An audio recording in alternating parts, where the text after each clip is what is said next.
Slavery is thought to be a thing of the past, but today, the buying and selling of men, women, and children is still rampant across Asia. Every day, an average of more than 5,000 human beings may be bought and sold as property around the world. These modern-day slaves are forced to work as laborers, beggars, or as prostitutes.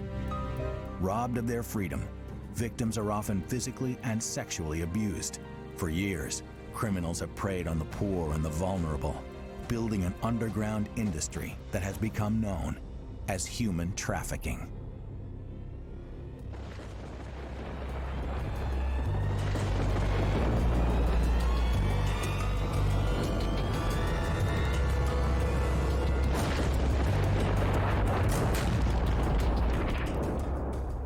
January 20th, 2009. Law enforcement agents in Thailand receive a report of forced labor and illegal confinement involving an industrial fishing company. The agents rush to the scene and uncover a human trafficking ring in full operation.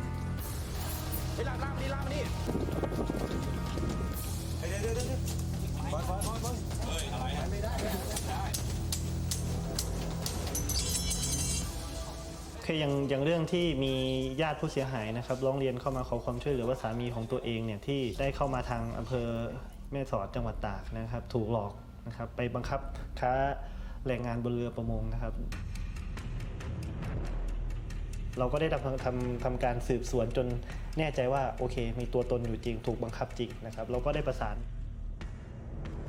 The fishing boat laborers were bought and sold by human trafficking agents and locked up until needed.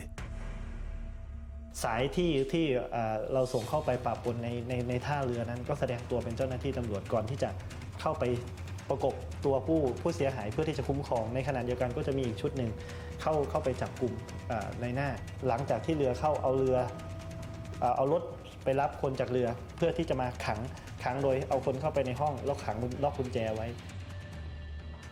A United Nations investigation revealed that in a single year, anywhere between 2 to 12 million people are bought and sold worldwide in the multi-billion-dollar industry of human trafficking. A crime usually perpetrated by international syndicates, human trafficking is defined as the recruitment, transportation, harboring, or receiving of people by means of threat or force for the purposes of exploitation. Victims are often stripped of their freedom and subjected to physical abuse. Law enforcement agencies call it modern-day slavery. Asia is one of the world's primary sources of trafficked persons, where innocent people are deceived by promises of honest employment. As a buyer and seller of people, Johnny's job was to round up villagers from neighboring countries and transport them across borders to be sold as laborers in factories or on fishing vessels in Thailand. ไปประเทศไทยไหมมีโรงงานอยู่ 3-4-500 พูดอย่างนี้เขาก็เขาชอบอยากมางานขาดอยู่ที่นู่นเขาไม่ได้ถามเราว่าอยู่ที่ไหนทำงานอะไรเขาไม่ได้ถามเราก็เอาหลอกนี่เพราะว่าโกหกเขาก็ได้เงินดีให้ก็ကျွန်တော်တို့ကရောင်းစားခံရတယ်ရောင်းစားခံရတဲ့ဆိုတဲ့နေရာမှာကျွန်တော်တို့ဘယ်နေရာမှာစပြီးတော့သူတို့လူအယောင်းဝယ်လုပ်တယ်လဲဆိုတော့စုံငိုင်းကောလော့အိုးကစတမာဂျက်ဒီအနားမှာပေါ့သူတို့ဒီကလိုက်ပို့တဲ့ကားကနေပြီးတော့ဆင်းခိုင်းပြီးတော့ဟိုဘက်ကပွဲစားလက်ကိုသူတို့အတောင်ကိုကျွန်တော်တို့ခံခဲ့ရတယ်အဲ့ဒီမှာဆိုရင်ကျွန်တော်တို့မောင်ကြီးတော်ထဲမှာဟိုလမ်းလျှောက်ပြီးတော့သွားရတယ်အဲ့ဒီစုံငိုင်းကောလော့ရဲ့မြစ်ကို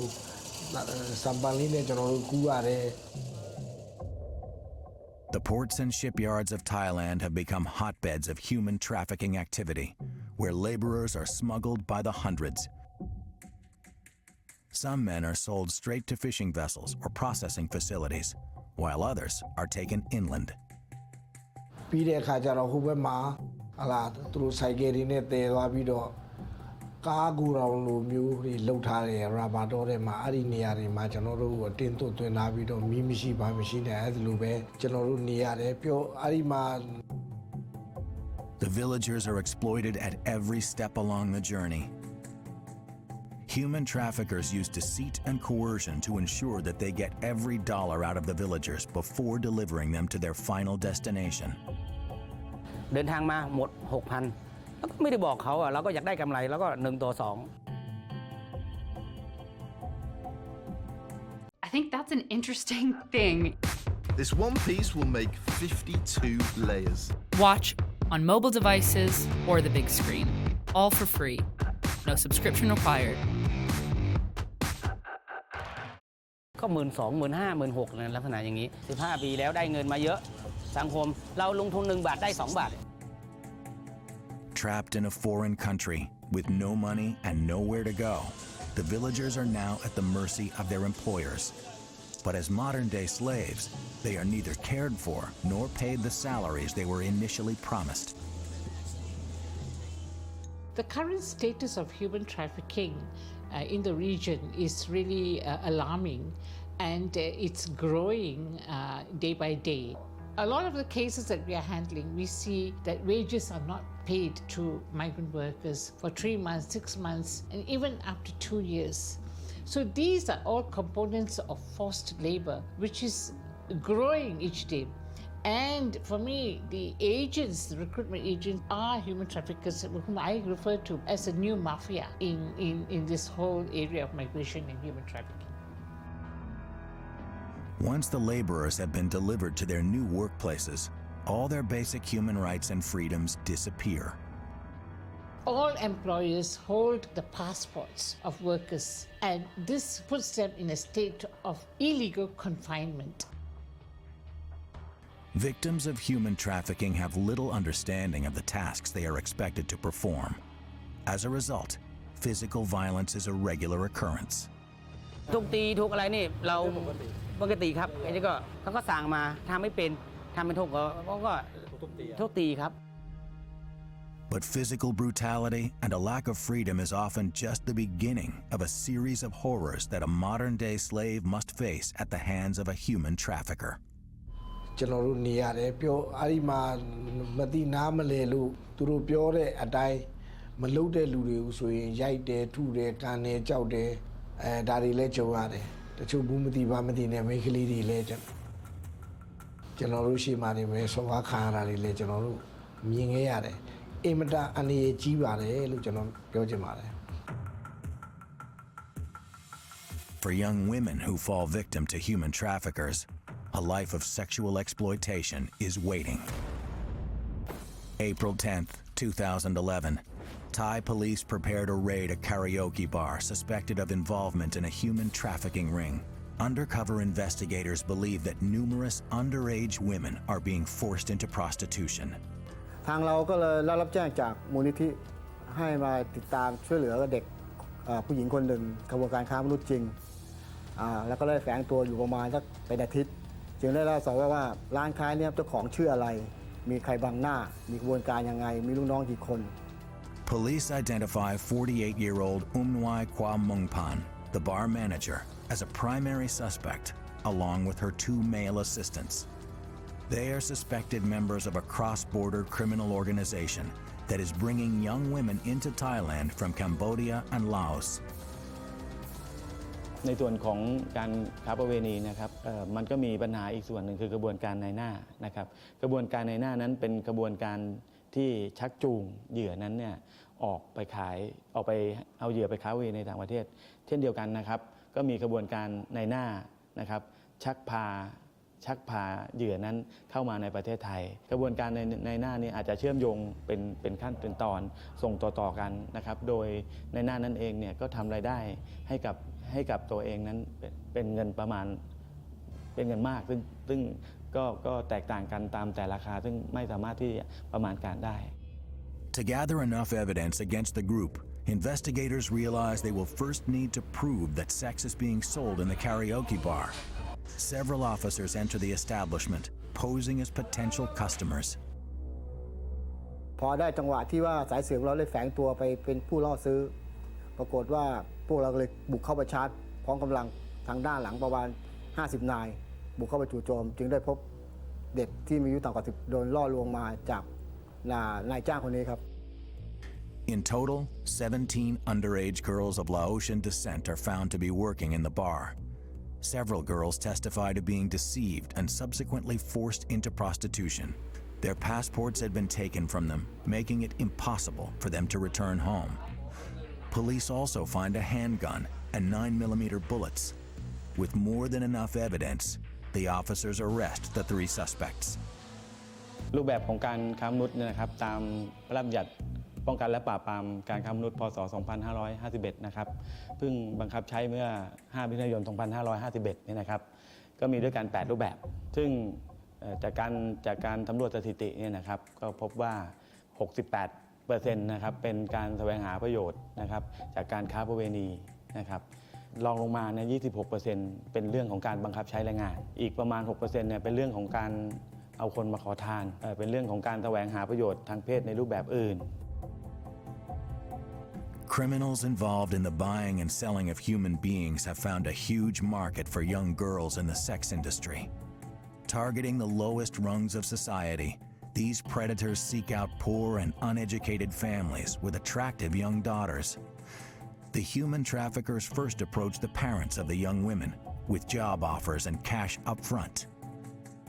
ไปหลอกว่าพาเข้ามาทำงานในกรุงเทพทำงานร้านอาหารเงินเดือนละ 5,000 6,000 พวกนี้ก็เห็นเงิน 5-6,000 นี่ก็ถือว่าเยอะสำหรับเขาแล้วเขาโอเคขายลูกขายหลานมาเริ่มแรกก็ที่ได้มาทำงานที่นี่นะคะก็ตอนแรกที่บ้านเพื่อนที่บ้านกลับจากกรุงเทพไปเยี่ยมบ้านเขาก็เห็นแหวนอยู่บ้านเห็นว่าไม่มีงานทำอะไรอย่างเงี้ยแล้วพ่อแม่ก็ลำบากเขาก็มองเห็นว่าเขาก็ชวนแหวนมาทำเป็นเด็กเสิร์ฟไม่ต้องทำอะไรแหวนก็เลยมาทำงานเขาให้ยืมก่อนนะคะให้ยืมก่อนให้สักประมาณ 40,000 ให้ยืมก่อนแล้วทีนี้เขาก็พามาที่กรุงเทพโดยที่ว่ามีสัญญากู้ยืมเราก็ไม่ได้อ่านแต่แม่เขาก็เซ็นอย่างเดียว Her passport was confiscated and she was told that she would not be allowed to leave the premises until the debt to her employers was repaid. พอมาทำงานมันไม่ใช่แค่เด็กเสิร์ฟมันก็มากกว่านั้นมันก็ไม่ได้เพราะว่าเราใช้หนี้เขาไม่หมดหนูก็ไม่เคยทำตรงนี้ลำบากใจทุกเรื่องเพราะเราต้องเจอผู้คนทุกวันก็เจอลูกค้าไม่ซ้ำหน้ามาทุกประเภทอ่ะพี่เรียกง่ายๆเราก็บางทีก็ต้องร้องไห้ With no regard for human life, human traffickers have established a far-reaching network that victimizes girls like Molly throughout Southeast Asia. เอเย่นมาสั่งเราให้เราไปหาผู้หญิงให้หน่อยจะเอามาทำงานร้านคาราโอเกะหรือแอนโบราณถ้าอยากได้คนไทยคนลาวหรือพม่าคนเขมรเราก็จะติดต่อไปตามสายของเราที่มีอยู่ตามประเทศนั้นๆไปหาผู้หญิงมาให้เราก็จ่ายค่าหัวให้แล้วแต่ละคนราคาไม่เท่ากันอายุน้อยหน่อยหน้าตาดีหน่อยก็ราคาสูงหน่อย The buyers and sellers of these women consider them to be property, true slaves sold into the sex industry. The young women are sold like any other product, with prices determined by the potential earnings of each girl. A meeting is arranged between the human trafficking agent and a brothel owner who is in need of young women. ตกลงราคากันให้เข้ามาดูสินค้าก่อนถูกใจล็อตนี้มีทั้งหมดกี่คนได้มา10 คน15 คนเขาเอาหมดไหมหรือเอาแค่ราคาก็แล้วแต่ตกลงกันอย่างที่บอกสูงหรือต่ำคนหนึ่งก็ประมาณ 5,000 ถึงเป็นหมื่นผิวพรรณหน้าตาจะดีแล้วก็ส่วนมากจะอายุน้อยๆเด็กๆก็จะได้ราคาดีหน่อยถ้าไปเอามาจากตามต่างจังหวัดทางภาคเหนืออะไรเงี้ยป่าอย่างเงี้ยก็อาจจะได้ราคาดีหน่อยแต่หาบริสุทธิ์ก็ยากไม่ค่อยมีหรอกส่วนใหญ่ Once these young women find themselves cut off from their families and friends, with no way out, there is little they can do but follow orders. เด็กก็ไม่ทราบนึกว่าทำงานถูกต้องตามกฎหมายแต่เป็นโดนบังคับให้ข่มขืนไม่งั้นก็จะถูกฆ่าก็ที่ทุกวันอ่ะมันก็ไม่รู้จะไปทางไหนเราก็ไม่มีญาติที่นี่เลย From men to young women, law enforcement agents now reveal that children are being targeted by criminal syndicates. an entirely new form of human trafficking never seen before in Southeast Asia.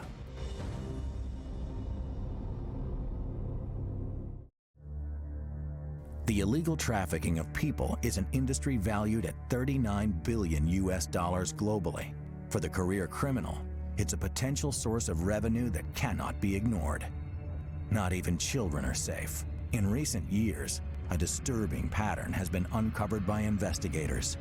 On the 23rd of June 2011, two Cambodian nationals, 32-year-old Lum Yord and his wife, 22-year-old Linda Yord, are arrested and charged with human trafficking. Both man and wife confessed to being a part of a syndicate that had been operating for years, ruining the lives of countless innocent children. The investigation that eventually brought Mr. and Mrs. Yord down began with a report of suspicious behavior involving street beggars. ตอนนั้นเนี่ยเราได้รับการประสานงานมาจากองค์กร Friends International นะครับประสานมาว่าที่ตลาดรังสิตเนี่ยมีเด็กคนหนึ่งนะครับพิการตาบอดถูกพามาขอทานนะครับทุกวัน Investigators learned that the married couple had acquired a 12-year-old blind boy from his parents in Cambodia. The traffickers then smuggled him to Thailand, where the helpless child was forced to beg in the streets of various markets. พาเด็กมาปล่อยตามจุดต่างๆทั่วสถานีรถไฟฟ้าเลยนะครับแล้วก็นายหน้าก็จะเป็นคนยืนคุมเด็กไว้นะครับพอเด็กได้รับเงินมาจำนวนหนึ่งเนี่ยก็จะมีการเดินเข้าไปเก็บเงินจากเด็ก Working with Thai police, the agents began to build their case against the suspected human traffickers. During a stakeout, officers capture rare video surveillance footage depicting exactly how these begging syndicates operate. As they move from one market to another, the blind child is forced to hide in the sidecar of a motorcycle to avoid detection by authorities. ก็คือนายหน้าก็พาเด็กออกมาขอทานเหมือนเดิมโดยใช้รถ The video is the last piece of evidence needed to warrant an arrest. เด็กเนี่ยเลิกขอทานนะครับหมายถึงว่าเขาพาเด็กกลับนะครับเราเองก็เข้าไปชาร์จเพื่อช่วยเหลือเด็ก Following the arrest of Mr. and Mrs. Yord, police turned their attention to the handicapped child. The boy's natural parents back in Cambodia were deemed unfit to care for him by authorities. Instead, the child was left in the custody of a local shelter. For a young child who is taken from home and is exploited by human traffickers, the trauma can be severe. Thousands of children go missing every year in Southeast Asia, never to be returned to their families again. For those that survive, the scars can last a lifetime.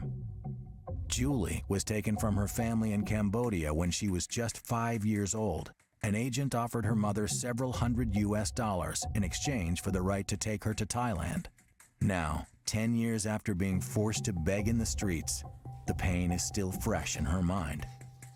ពេលដែលខ្ញុំទៅដល់នោះខ្ញុំមិនដឹងថាខ្ញុំទៅដល់កន្លែងណាហើយទៅដល់ហ្នឹងប្រហែលជាយប់ហើយបានខ្ញុំកេងផ្ទះហ្នឹងហើយស្អែកឡើងបានចាប់ផ្ដើមលក់ការគេប្រាប់ខ្ញុំហ្នឹងទៅលក់ការក៏ក្របខ្ញុំក៏ថាលក់ហ្នឹងខ្ញុំសួរលក់ពេលណាអមទៅកន្លែងផ្សេងនោះខ្ញុំលក់ផ្កាដាច់លក់ស្ករក្របដាច់ទេប៉ុន្តែគេឲ្យខ្ញុំនឹងទៅសុំទានគេគេវាយខ្ញុំសុំអត់បានទេគេវាយខ្ញុំវាយបើសក់អីហើយក៏គាត់និយាយថាបើសុំបានទេមិនបាច់ចាំស៊ីបាយទេខ្ញុំក៏ខំសុំគេសុំបានទៅយប់ខ្ញុំទៅរកកន្លែងគាត់ដែលគាត់លាក់ខ្លួននោះគាត់ប្រាប់កន្លែងគាត់ទៅខ្ញុំសុំបានរៀងនឹងខ្ញុំអត់សូវបានដឹងថាលុយនឹងតម្លៃប៉ុន្មានខ្ញុំចេះតែហុចឲ្យគាត់ទៅគាត់និយាយថា Child begging syndicates are among the most difficult of all human trafficking cases for authorities to deal with. Fueled by the goodwill of humanity, few people realize that giving money to child beggars won't get them off the streets or lead them to have better lives. Instead, begging can strengthen criminal organizations that profit from the exploitation of innocent children. นะครับเราก็ไปดูที่รายได้ของเด็กนะครับปรากฏว่าเด็กขอทานคนหนึ่งเนี่ยมีรายได้สูงมากนะครับตกวันละ300 ถึง 1,000 บาทนะครับถึงมากกว่า 1,000 บาทดังนั้นเนี่ยเราจึงรณรงค์นะครับเลือกที่จะรณรงค์ไปให้กลุ่มคนให้เงินนะครับว่าไอ้การที่คุณให้เงินเด็กเนี่ยมันทำให้เกิดปัญหาการค้ามนุษย์ซื้อขายเด็กเข้ามาเพิ่มขึ้นจึงยากกับการที่จะให้กระบวนการค้ามนุษย์นี้หมดไปได้ เพราะว่าบางครั้งเนี่ยกระบวนการพวกนี้นะมันมีหลายเครือข่ายมันอาจไปถึงต่างประเทศที่เราไม่ทราบ Police and independent law enforcement agencies have cracked down hard on human trafficking syndicates across Southeast Asia in recent years. Many have been arrested. In Malaysia, authorities have begun to dismantle cross-border illegal networks, one criminal at a time. As a former broker in a human trafficking ring, Helmi was caught selling men and women by police and served 5 years behind bars. Saya berhenti ni kerana ditahan, ditangkap oleh pihak berkuasa dan dalam masa itu saya telah ditahan dan buang daerah. Saya ingat pengalaman ni adalah satu pengajaran lah. With the growing cooperation of police agencies, more and more human traffickers are being thrown behind bars. In addition to human trafficking charges, those arrested may be accused of a combination of crimes, ranging from syndicated criminality, forced labor, illegal confinement, and kidnapping. Steep prison terms are given to convicted human traffickers, which vary from country to country. ครับสำหรับโทษความผิดของในเรื่องของการค้ามนุษย์นะครับกฎหมายได้กำหนดโทษไว้นะครับจำคุก4 ถึง 10 ปีนะครับปรับตั้งแต่ 80,000 บาทถึง 200,000 บาทนะครับโดยทั้งนั้นเนี่ยก็ยังกำหนดให้ในเรื่องของแม้กระทั่งในเรื่องของการตัดเตรียมการค้ามนุษย์นั้นก็ถือว่าเป็นความผิดนะครับในเรื่องของการสมคบกันนะครับก็ถือว่าเป็นความผิด Criminals operating in human trafficking rings have demonstrated a brazen disregard for human life. But justice has a way of awakening criminals to the damage they cause, not just to their victims, but to themselves and to their own families. Sekiranya member yang lain ataupun rakan-rakan seperjuangan yang lain yang masih buat pekerjaan ni, saya ingat berhentilah dan bagilah ataupun carilah peluang pekerjaan yang lain. Jadi berhentilah sebab kita ada anak bini semua. Jadi rasa kalau buat macam ni amat tersiksa anak-anak kita ataupun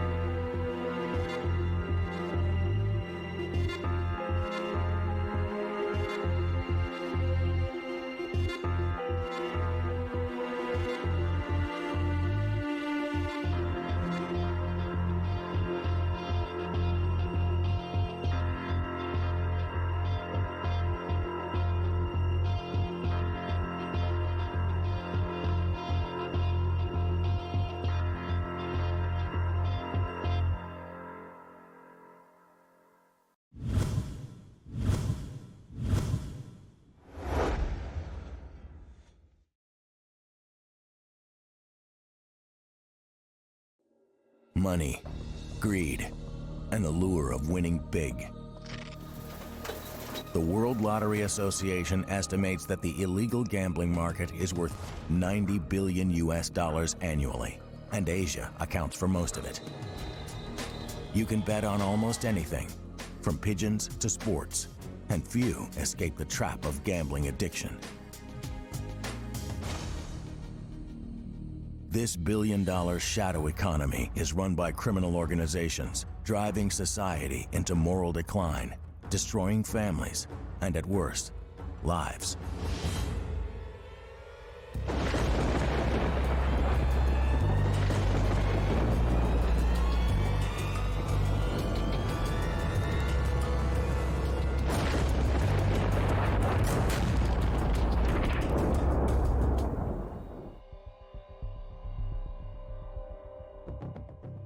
Gambling has long been considered one of the ills of society, an activity that authorities worldwide have sought to control, if not eradicate.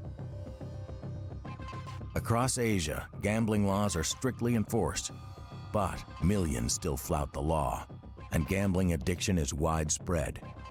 Seemingly innocent games of chance easily turn ordinary people into pathological gamblers, whose lives become consumed by a single obsession: winning the jackpot.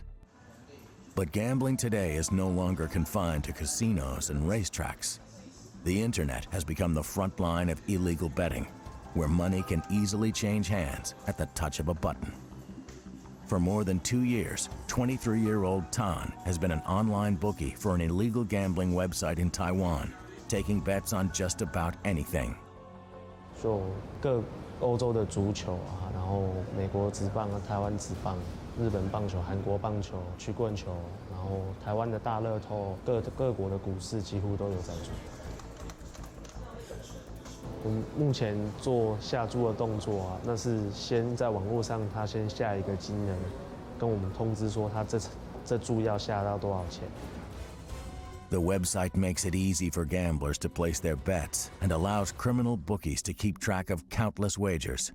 Money is passed between the gamblers and the website managers by bank transfers or by hand when possible, to avoid leaving any incriminating trace.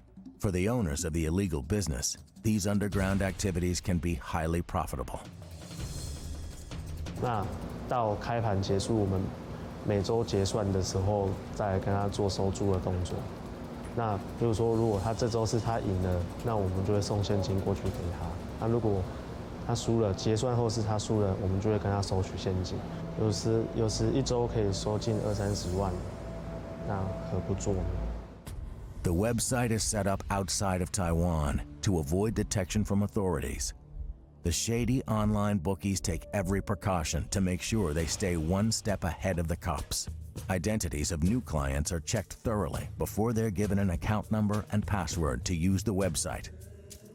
我们这属于一个在网络上比较封闭的团体啊，要参加到这个封闭的我们这样的社团中啊，那你比较需要是说。 跟我们要验证核对你的身份，起先我们会核对身份之外，就是我们也会去看是不是所谓就是条子派来的人。For some, entering into the realm of illegal gambling can be the first step into the violent underworld of crime, where morality takes a backseat to money.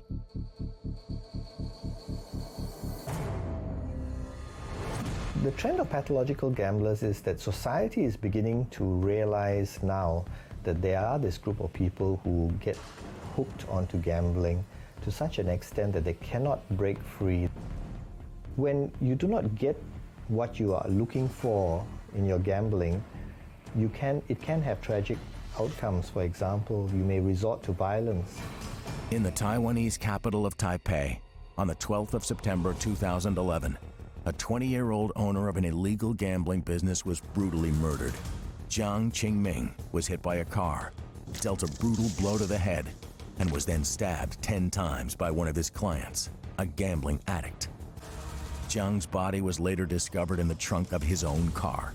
我们当时派员到现场查看的时候，车子里面是有一个棉被，那从外观来看，车子的叶子板那里是有血迹。 有大量的血迹沾染那我们研判应该是有这个弃尸的一个情形。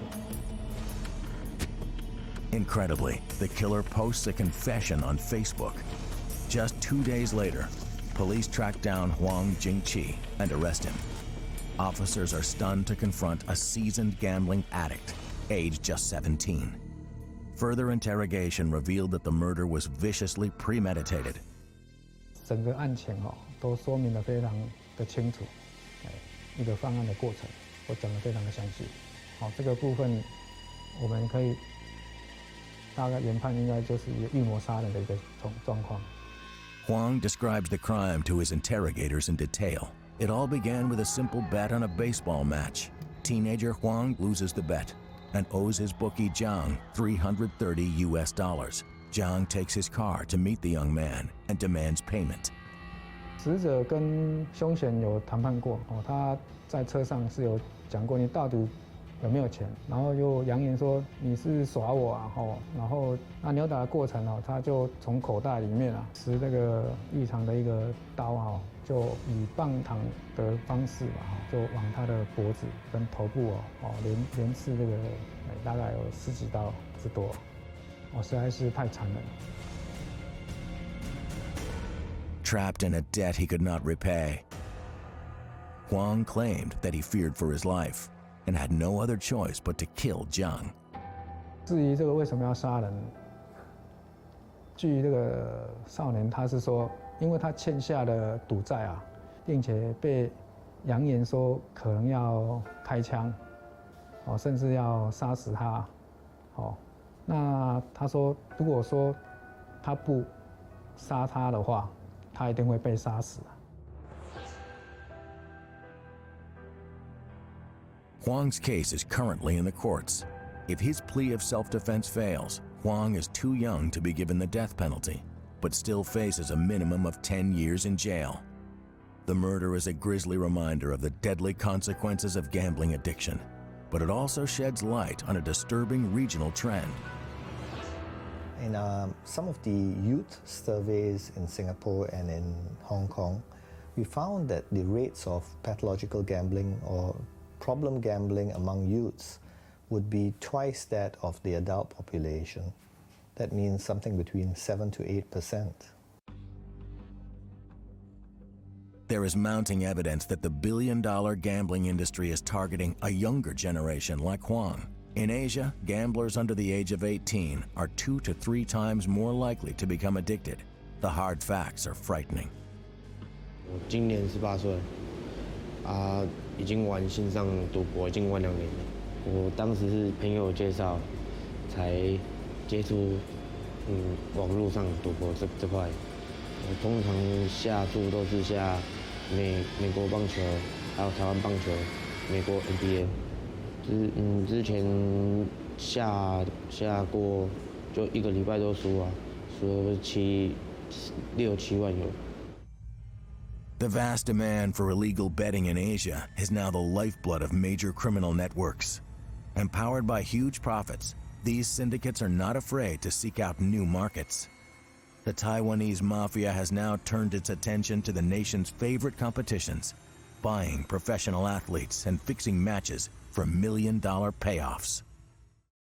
In Taiwan, where virtually all forms of gambling are illegal, a betting underworld is in full operation.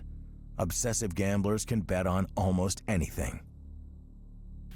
大家都嘛贪嘛，有贪念嘛，赌的东西谁不要？大家都想要赢钱啊，对不对？赢的钱也不多嘛，但是除非你碰到坏天气，最多我赢过一次就是200-300万，就这样啊。Pigeon racing is a uniquely Taiwanese hobby. Specially trained pigeons are registered with racing associations for major events. The pigeons are then taken aboard ships and brought out to sea where the race starts, and the cages are opened.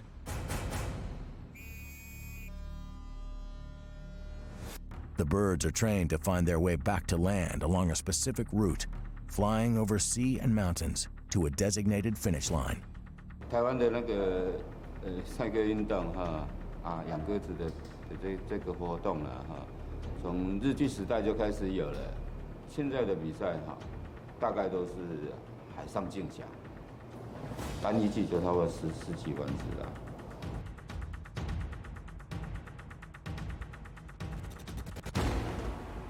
Although modest prize money is given to the winner, behind the scenes, this humble national pastime has become the source of one of the biggest illegal money-making activities in Taiwan. Thousands of huge illegal bets are placed on the races. 你没有那个3万多块，你怎么赌？就算你有3万多块，那个要赢那个等数也不容易也要有那个鸽子。你没有那个鸽子，你赌再多钱也是输掉。But these are no ordinary pigeons. They are the elite of the avian world, and certain birds with a history of winning races can rise dramatically in value. These champion birds can be sold at auctions for up to a mind-boggling $100,000 or more. 它那个一般呢，现在最好的鸽种就是像以前的话，比较好的歌种就是属于三声系的鸽子就比较好，都是差不多从1万美元起跳，最高的话也有到100万欧元。Criminals have come up with a new trick. Instead of risking their money by betting on the races, criminal groups now catch pigeons during the competition and hold the birds for ransom, demanding large payoffs, paid in cash. It's a problem that has plagued the races for years.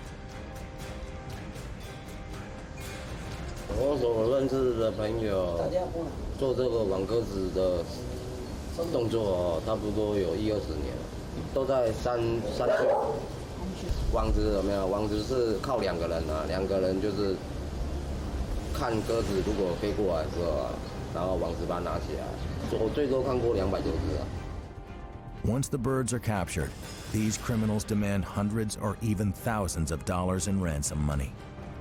英国就是你鸽子会出去，一般那个养鸽子的人他会出去外训嘛，外训的时候他都会挂地址盘啊，地址盘就是电话啊，你鸽子要是有中网的话，我们就照那个电话打给对方。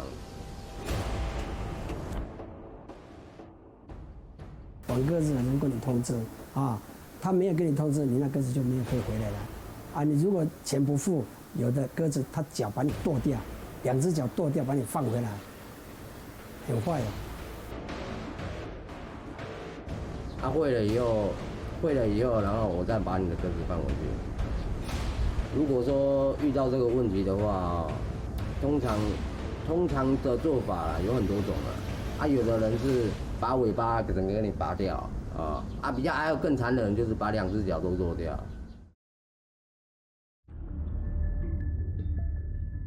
It's difficult to imagine that an activity as seemingly innocent as pigeon racing would attract such a vicious criminal element. But gambling syndicates don't take chances and are always on the lookout for a guaranteed winner. Hungry for even bigger prize money, gamblers in Taiwan have turned their attention from the humble pigeon to the glamour of professional sports. In the 1990s, baseball hit new heights of popularity in Taiwan. And for the nation's criminal syndicates, this was an irresistible temptation. 所以外传说每个月在台湾地下签赌金融的资金流动大概都到100亿的金额左右，所以它累积起来是一个非常庞大的一个利益，所以就很多的不法分子是觊觎这一块的这个不法的利益，在从事这样的行为。而在签赌疑云中被检方。 In January of 2011, Taiwanese baseball fans were stunned by the arrest of some of their biggest heroes. Top players Chen Qiyuan and Chuang Hongliang, teammates at the Brother Elephants Baseball Club, were slapped with charges linking them to the crime of match fixing. As the case unfolds, the way in which baseball has been corrupted by gambling syndicates is starkly exposed.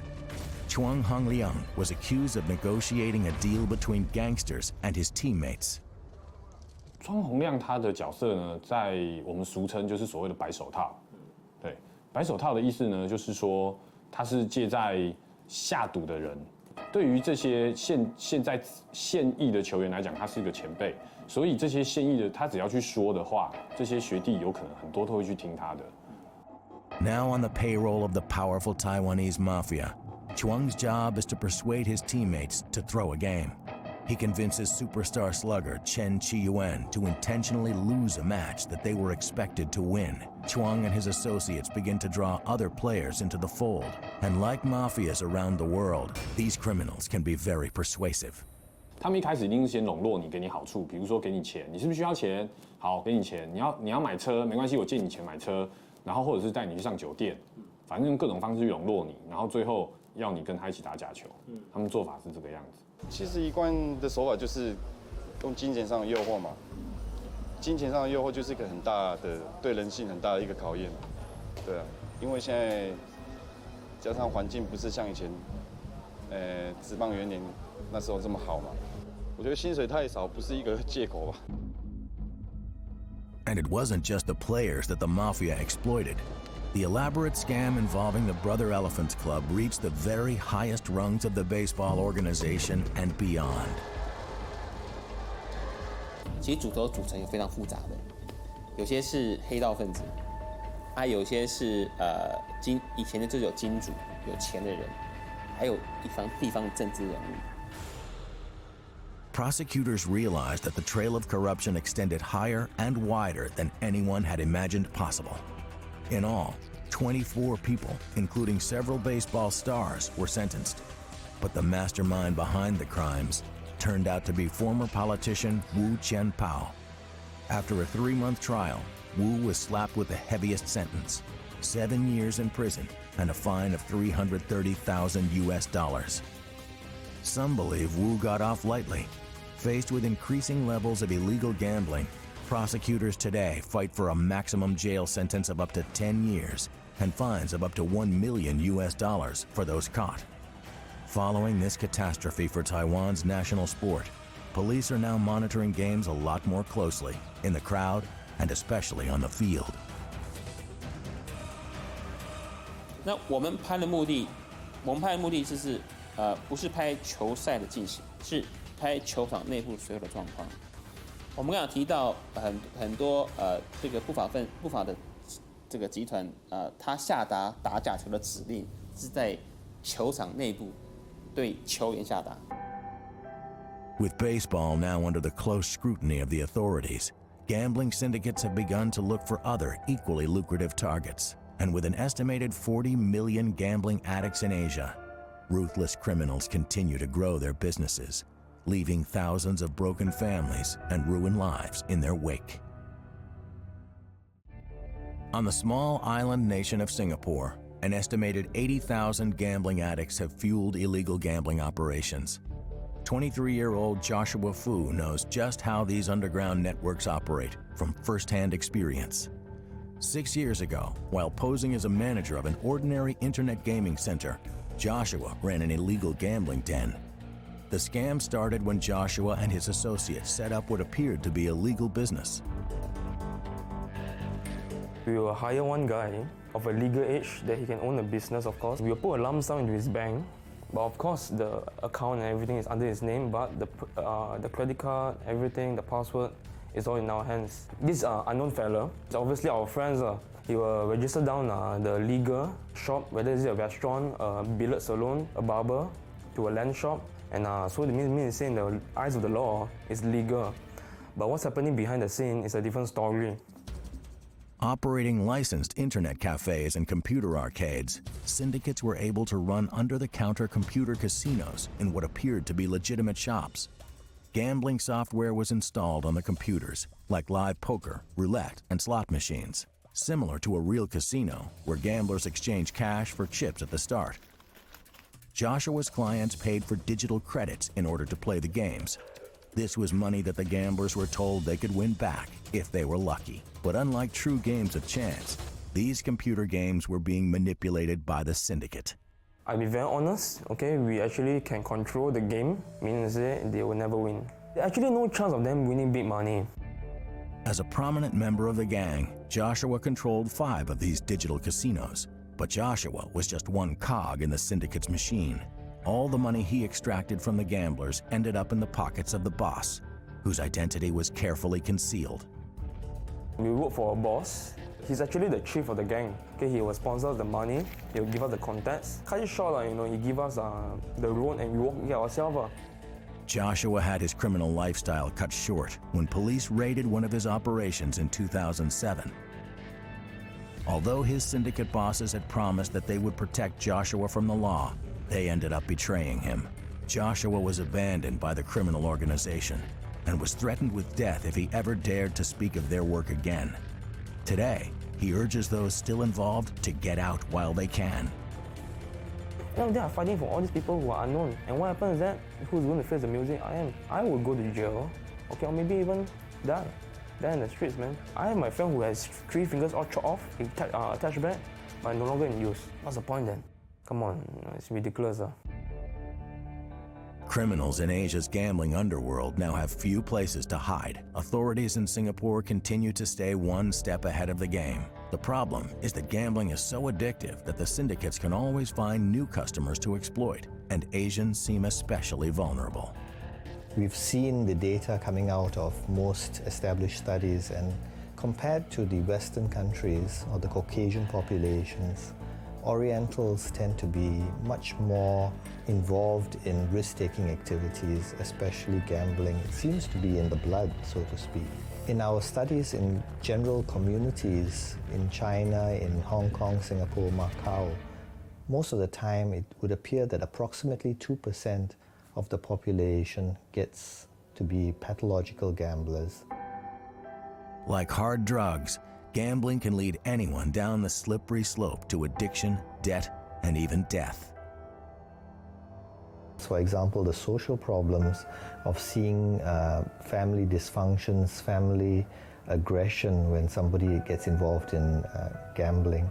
You're beginning to see the economic losses to family units. And when this happens, then we get even more other dysfunctional things happening, like activities where people get involved in illicit activities, getting involved in taking money, criminal breach of trust, and actual theft and other things just to feed their habit. Chan became an addicted gambler after winning $20,000 in the national lottery. Hooked on the possibility of winning even more, Chan began to view gambling as a means of supporting his family. 可是我娶老婆之后啊，因为我孩子还小嘛，然后又不可以好像过好日子，为了要搬家，然后又买马票买很多了，一个礼拜才买100块。 Chan's obsession took him on a roller coaster ride from lottery tickets to slot machines, and eventually he found himself unable to go one day without gambling. Powerless to resist getting his daily gambling fix, Chan borrowed money from friends, from his younger sister, and even from illegal loan sharks. It was a vicious cycle that inevitably led to catastrophe. 结果越陷越深了，等下又去玩那个老虎机，也是输得很惨了，欠到差不多10几千，所以报回去啊，我老婆就怀疑，查到了，她说又要跟我分开住啊。 But there is help out there for compulsive gamblers. The Tanjong Pagar Family Service Center provides counseling support for addicts and for their families, who often suffer the most. You have to understand that people who are involved in addictions tend to not be thinking rationally anymore. There's a part of their brain, the reward center, that kind of takes over, and this reward center drives you to want to continue even when you know all the risks. Chan's wife issued him an ultimatum. He had to choose between his family and his addiction. On the brink of disaster, Chan sought counseling, and today is happy to be in recovery, knowing just how close he came to losing everything. 以前就怕一直小钱，压力很大，烦恼也多。现在我不用烦恼，我生活很好好睡了。 Although Chan was lucky, millions of others remain addicted across Asia. And as long as there are gamblers out there willing to risk it all for a shot at the jackpot, criminal organizations will seek to profit from illegal gambling.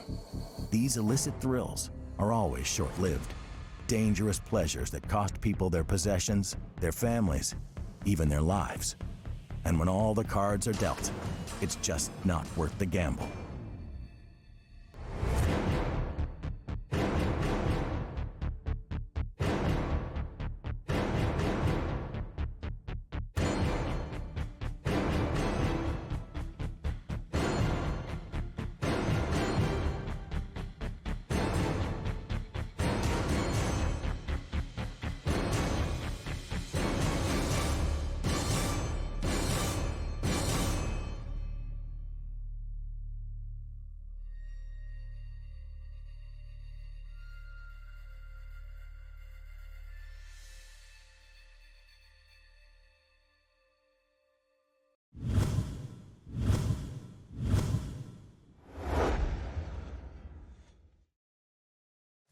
In Southeast Asia, thousands of people have experienced the merciless grip of the loan shark. Illegal moneylenders target people who are desperate for cash, with nowhere else to go. Charging interest rates that are nothing short of criminal, loan sharks squeeze every last dollar out of their victims, using intimidation, violence, and even torture to make sure they get paid.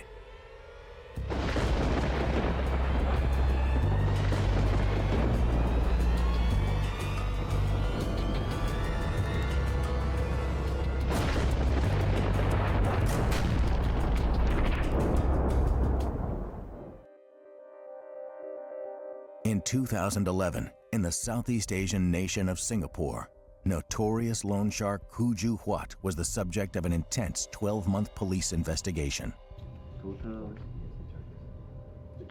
Detectives knew that Khoo was the mastermind behind a loan sharking network that stretched across the country.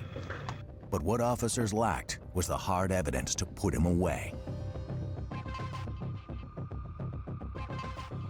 Of course, the main ringleader. We have investigated him for the past 1 year. Officers are deployed to tailgate him, keep observation of him.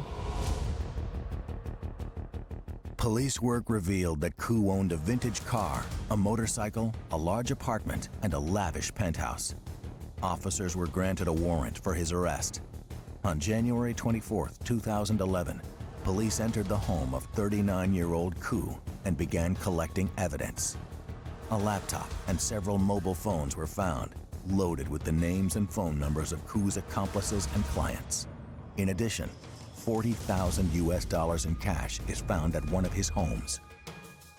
We found handphones, cash about 60,000 in one of the safes, and a computer, which we found some Excel sheet believed to be data of those debtors. And all these items were seized, and Khoo Joo Huat was brought back to CID for further interview. Although the evidence is enough to convict Khoo of loan sharking, police worry it won't be enough to convince a judge that Khoo is the kingpin they know him to be. The officers needed more evidence and believed there to be more money concealed in Khoo's apartment. We decided to go back to Loyang, his apartment again, to conduct another search. Khoo Joo Huat was very composed. He actually told me that there's nothing in this apartment because I believe he would not think that we will find anything. This time, Khoo's apartment was searched by 4 officers committed to seeing the crime boss behind bars. When we brought him back to his Loyang residence, we are suspicious of every corner of his house. After searching his house for hours, there was still no sign of the evidence they needed. Finally, the officers made a breakthrough.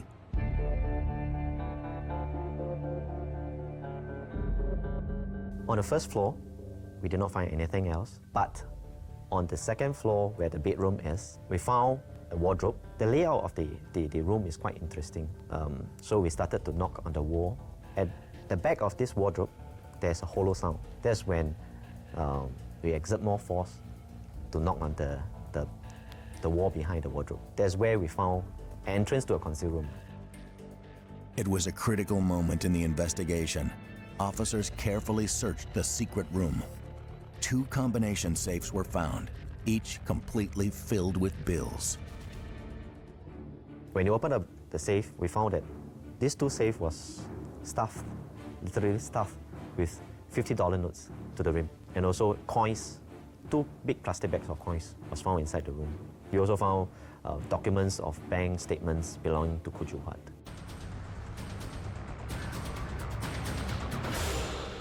The investigators had hit the jackpot. In total, more than $250,000 in cash was found. With detailed client information discovered in the laptops and handphones, and now a pile of cash, police had all the evidence they would need to prove that Khoo was the boss behind the syndicate. He was charged with 122 counts of money lending and corruption. On September 19, 2011, Khoo Joo Huat was sentenced to 5.5 years in prison, was given a $300,000 fine and 21 strokes of the cane. But police didn't stop there. Over the coming months, officers would track down and arrest 6 of Khoo's top henchmen. Khoo Joo Huat case is significant because we have effectively cracked down the entire unlicensed money lending syndicate, and it sent out a strong message to the rest of the syndicates who are out there. But when one criminal syndicate fails, others are prepared to take its place. Authorities fear that the loan sharking problem in Singapore is far from being resolved. In 2010 alone, over 16,000 cases of loan sharking and related crimes were reported. There are many syndicates now, not only single individual loan sharks who do small-time business. There are also big syndicates who gives away hundreds of thousands of dollars. Illegal moneylenders prey on people who are in dire need of money. Most of their victims have been rejected by all legal means of getting a loan. The loan shark offers an instant loan, paid in cash, but at interest rates between 15 to 25% per week. A debt of $1,000 can double in 1 month. Syndicate bosses control the group, with various levels of managers and henchmen carrying out orders from the top. In the 70s and 80s, when you talk about loan shark activities, it was not random. And the money involved was not that big and easier to control. But today, the loan sharks, the syndicates are going on. And of course, the big boy doesn't want to get caught. He sent all his soldiers to do all the dirty work, and so that he will be safe.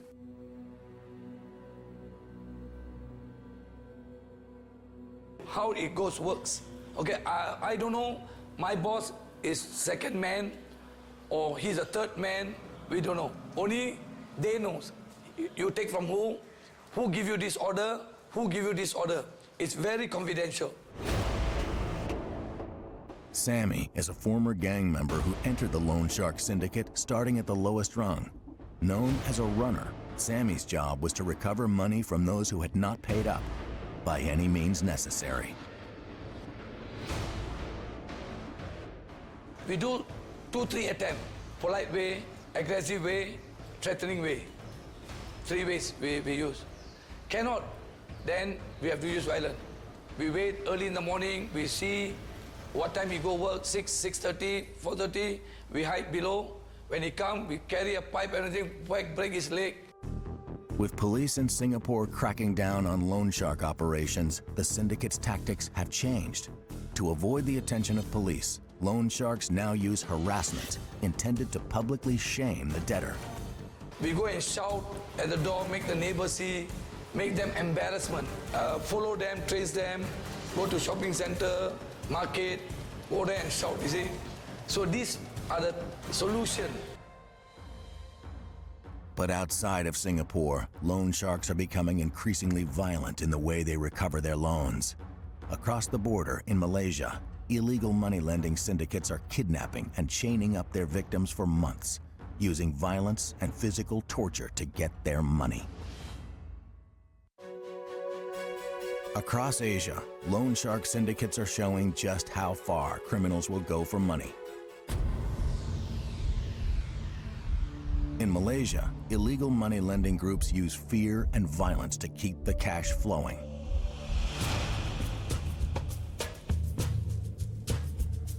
May 28, 2009, police enter an abandoned shophouse in the outskirts of Kuala Lumpur, Malaysia's capital city.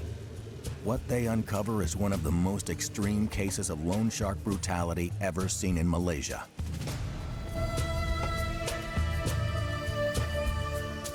Three men were found, shackled to a wall and suffering from various injuries.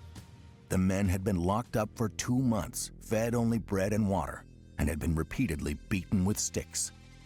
The victims owned between $400 to $1,000 to a loan shark syndicate known as the Crystal 9 Gang. There was no limit to the brutality used by the Crystal 9 loan sharks. You know, they chain the victims, few thousand they chain the victims. There's one woman who chained until they beat her. 5 members of the syndicate were arrested under the emergency ordinance law in Malaysia after authorities uncovered documents that showed the gang raking in more than $15,000 a day.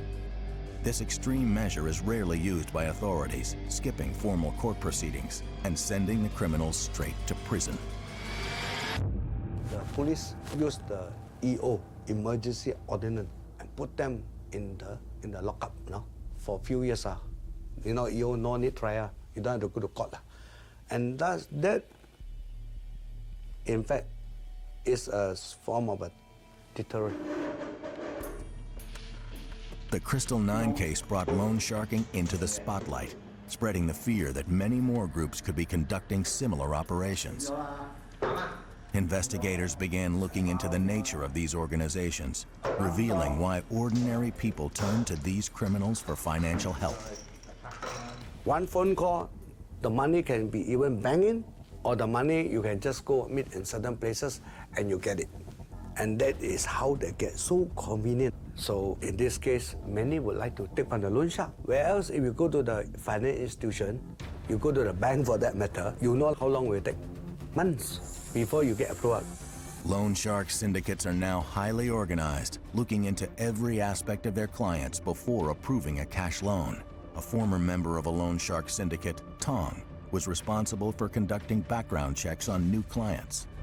我俾佢同意，真係我哋初期咧就愛影佢嘅相咯，影佢嘅地址咯，同埋佢有文件攞文件咯，甚至好似有啲知道佢睇係咪自己屋啊，攞水單、電單啊、火單呢啲咁嘅嘢咯，可以啊。冇你哋講佢嘅資格去借呢，我哋就係咁樣。Once the loan sharks are convinced that the client can pay back at least the principal amount, the loan is approved, and the scam begins. On the same day that the loan is issued, one interest payment is taken directly off the principal amount. 問呢個咧就係，如果我哋俾800，如果借1000俾800，然之後就佢又還1000咯，咪28%咯嗰啲。As the interest accumulates at weekly rates, a second payment of $200 would be due the following week. In this way, the loan sharks make their money back within 4 weeks on interest alone. When the loans involve larger sums of money, the victim's debt quickly spirals out of control, and the criminals soon lose their patience. 一個禮拜做借嘅唔到嘅咧，就或者2個禮拜、3個禮拜同佢收，少少我哋都係收翻。佢哋會甚至會唔俾㗎，會打到去入醫生樓咁樣啊。分享啊，佢哋打佢咪啲是警告佢啊，打到佢好傷咁咯，打到佢入咗醫院咁樣咯，傷到係咁樣咯。In Singapore, police have discovered a disturbing new trend. Loan shark gang members appear to be getting younger. In early 2009, a total of 124 loan shark arrests were made. About 25% of those arrested were under the age of 19. Local youths are now being hired as a cheap source of labor to harass those in debt, and at the same time, adding another layer of secrecy and protection for the syndicate's bosses. These days, loan sharking syndicates are loosely linked. They outsource their business function. They employ debtors or even youth who are easily attracted to fast cash to commit harassment. Because of the syndicate is loosely linked, those runners arrested may not be linked or associated with the upper level of the syndicate, which make enforcement difficult in order to pin down the upper level of the loan sharking syndicate. Youths are recruited from schoolyards using posters and leaflets that are handed out by gang members. The advertisements promise easy money for part-time work. Jonathan was recruited as a loan shark runner in Singapore when he was still in his teens. 那时候还小，10多岁，16、17岁，为了赚快钱，就是跟这些高利贷的人去收钱嘛。自己知道在做什么，都是犯法的东西。但是我们小时候是偷些没有读书的，是做一些这种动作嘛。头几次都是跟一些做比较久的人上去，让他们教我们，自己会紧张一点啦。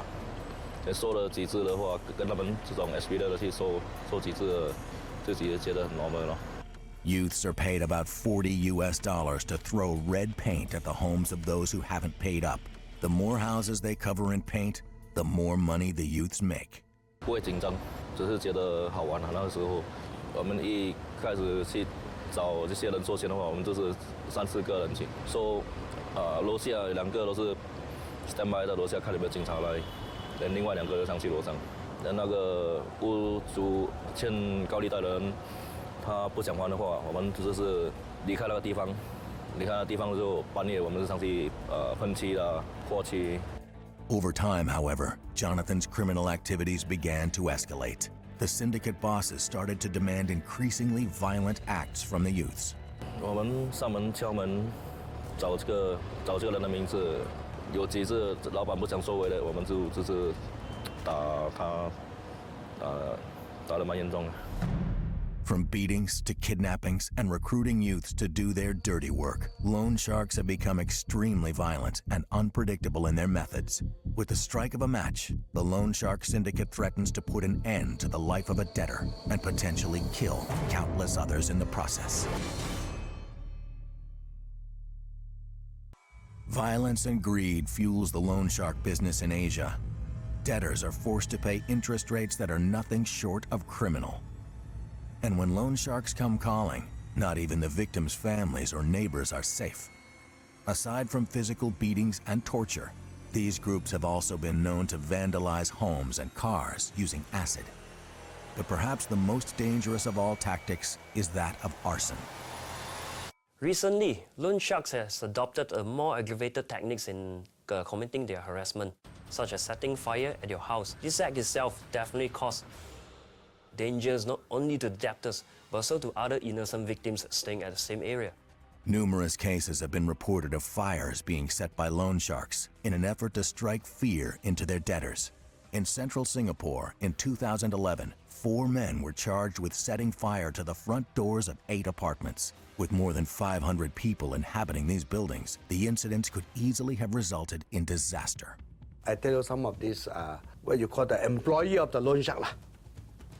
I have cases, spray paint on the vehicle, spray acid. I have cases when they try to burn the house and burn them inside. What happened is a fire, the whole family killed, innocent life. The use of arson as an act of intimidation shows just how far these men will go to get their money back. Over the years, the legal loan sharks have become more brazen because they have more at stake. They have lent more money out. They need to recoup. For their victims, trapped between financial debt and the constant threat of death, there may seem to be no way out. But there is another option for those who cannot afford to repay their loan. Debtors are now given a choice: suffer the consequences at the hands of vicious criminals, or join them and become part of the syndicate. In 2009, Malik borrowed $700 from a loan shark. It was a mistake that would change his life forever. I borrowed money from an illegal money lender in 2009, June, $1,000. I need to pay every week $200, and I paid more than $2,000. And after this, I could not pay. 5 months after taking the loan, Malik was coerced into working for the gang as a runner. He was first asked to harass others who were in debt by vandalizing their homes. I told them I cannot pay anymore already. Then they offered me to do a runner for them, I work for them. Then they asked me to pour paint in people's house, which I didn't want to do. Then they give me another option to open a bank account for them, so that other debtors can transfer the money to them, my account. When you owe money to the loan shark, and the loan shark say, if you don't pay, you do certain things for me, like open up a bank account for me, and you do it, and you will be considered as abetting, assisting in the running of a loan shark business. And when you're caught, you go to jail too. By agreeing to open an account for a criminal syndicate, Malik would be committing a federal offense. If caught, he would be facing prison and possibly even corporal punishment. But the alternative may be far more severe. They threatened me that they will harm my family or they will burn my house. So that's why I was very afraid and opened an account for them. They told me once I open a bank account for them, nothing will happen.